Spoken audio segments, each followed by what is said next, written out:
প্রাসাদ থেকে ৮টা দিকে গ্রাম বা নগর দেখছ যেসব, এসব আমার পিতৃদেবের অধীন।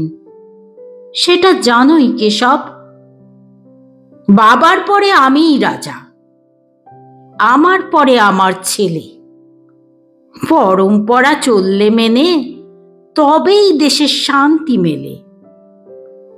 জানি আমি হিসেব মতন এসব যুক্তি পাণ্ডবেরও, কিন্তু ওরা সংখ্যালঘু, তার উপরে পাশায় হেরো।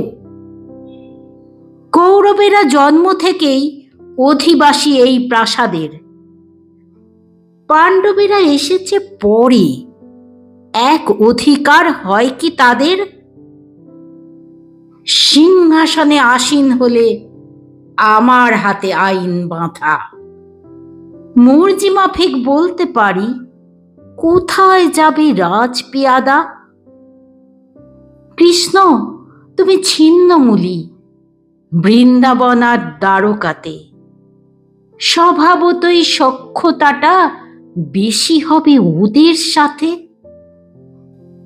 বলতে পারো চাইছে ওরা সাকুল্যে তো 5টা গ্রামই, সেটুকু দিলেই শান্তি হতো। রণং দেহি কেন আমি? আগামীকে জানো তুমি, ত্রিকাল তোমার হাতের মুঠোয়। হয়তো দেখবে কলিকালেও লড়াই হবে একই ছুতোয়। এই ভূমিতে কাদের শিকড়, আর কারা এই দেশের নয় সিংহাসনে চড়েন যিনি, সে তথ্য তার ইচ্ছাময়। হোক না জ্ঞাতি, থাকুক কেন পক্ষতে তার সব নথি। রাজা গেলে বিপক্ষতে অজ্ঞাতবাস তার গতি।